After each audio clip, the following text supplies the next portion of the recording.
అన్నగారు చెప్పండి, ఏం పేరు? నా పేరు ఉల్లేంద్ర మొండయ్య. మొండయ్య. ఓకే, ఇక్కడనే అయ్యూరుపల్లిలో ఉంటారు. అయ్యూరుపల్లె. ఎంత ఎంత భూమి ఉంది?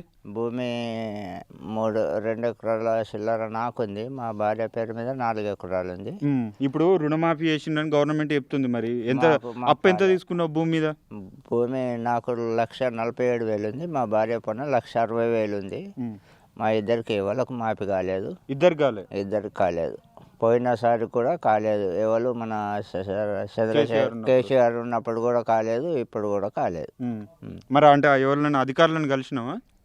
అవి మన ఇల్లు ఈఓనా, అగ్రికల్చర్ ఈఓ దగ్గరకు పోతే కొద్దిగా టైం పడుతుంది అని చెప్పారు.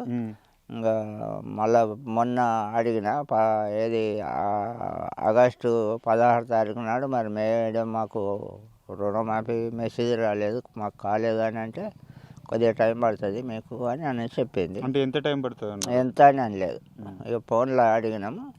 అంతకుముందు పోయి వచ్చిన, మీకు భార్య భర్తలకు ఇద్దరికి ఉన్నది కాబట్టి మీకు 2 లక్షల పైన ఉన్నది కాబట్టి లక్షణ ఎంత మీరు కట్టవలసి వస్తుంది మీ అకౌంట్ పైసలు అంటే, మొన్ననే మేము జూన్ 30 తారీఖు రెన్యువల్ చేయించుకున్నాము.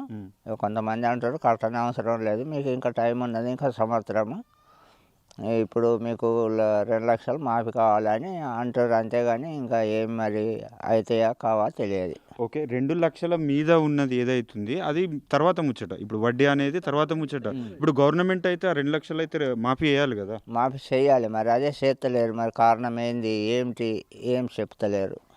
ఓకే, ఇది పరిస్థితి. ఒక యంగ్ ఫార్మర్ ఉన్నారు, రుణమాఫీ అయిందా ఏంది అసలు రుణం ఎంత ఉంది అనేది తెలుసుకునే ప్రయత్నం చేద్దాం. చెప్పండి బ్రదర్, ఏం పేరు? లింగంపల్లి శివకుమార్. శివకుమార్, ఎంత ఉంది మనకు ల్యాండ్? కదలకండి. ల్యాండ్ 5 ఎకరాలు ఉంది. 5 ఎకరాలు ఉంది. ఓకే, రుణం ఎంత ఉంది? 1,53,000 ఒక బ్యాంకులో, 50,000 ఒక బ్యాంకులో. అంటే 2 లక్షల పైన. సో అంటే 1,53,000 అంటే 3వ విడత లిస్టులో రావాలి మీ పేరు? రావాలి. అక్కడ మన మండల ఆఫీస్లోకి పోయి ఆధార్ కార్డు చెక్ చేస్తే మీ ప్రాసెసింగ్లో ఉంది, 3వ విడతకు పడతాయి అని చెప్పారు. కానీ 3వ విడత మొన్న లిస్టులో మన పేరు రాలేదు. ఉన్నాయి ఓన్లీ 2 లక్షలకు 2,000 ఎక్కువ ఉన్నది. మరి 2 లక్షలు చేస్తున్నప్పుడు 2 లక్షలు చేస్తే అయిపోతాయి కదా, మీద ఎంత ఉంటే అవసరం లేదు కదా. ఆ వడ్డీ మీరు కట్టుకుంటారు? వడ్డీ మేము కట్టుకుంటాం. 2 లక్షలు మాపేస్తే మీద ఎంత వడ్డీ ఉన్నా మేము కట్టుకుందాము. ఆ 2 లక్షలు వస్తే చేయలేడు. ఏమన్నా అంటే మళ్ళీ అధికారిని కలిసారు? అధికారిని కలిస్తే 3 days ఆగండి, మాకు ఇంకేం ఇన్ఫర్మేషన్ రాలేదు, వచ్చినాక చెప్తామని చెప్పారు. ఓకే, అంటే గవర్నమెంట్కి ఏం చెప్పాలనుకుంటారు? గవర్నమెంట్కి చెప్పాలంటే ఇప్పుడు మనకు లోను 2 లక్షలు ఉన్నా, 2 లక్షలు 3 లక్షలు ఉన్నా చేస్తేనే 2 లక్షలు కాబట్టి 2 లక్షలు చేస్తే అయిపోతుంది. మీద ఎంత ఉండదు, సంబంధం లేదు కదా, మళ్ళీ మేమే కట్టుకుంటాం కదా. 2 లక్షలు చేస్తే రైతులకు చిన్నకారు రైతులకు సుతా హెల్ప్ చేసినట్టు ఉంటాయి కదా. ఏం చేయకపోతే అంటే ఏంటి గందరగోళం ఏంది అసలు, ఏం చెప్పాలనుకుంటారు మొత్తానికి గవర్నమెంట్కు?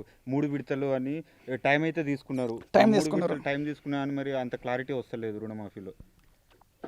ఏం చెప్పాలనుకుంటారు? ప్రతి ఒక్క రైతు 2 లక్షల వరకు మాఫీ చేస్తే గవర్నమెంట్ పేరు ఉంటుంది, రేవంత్ రెడ్డికి ఇస్తే పేరు వస్తుంది. ఇది ఇలానే కొనసాగితే ఉన్న పేరు ఆయనతో పోతుంది. ఓకే.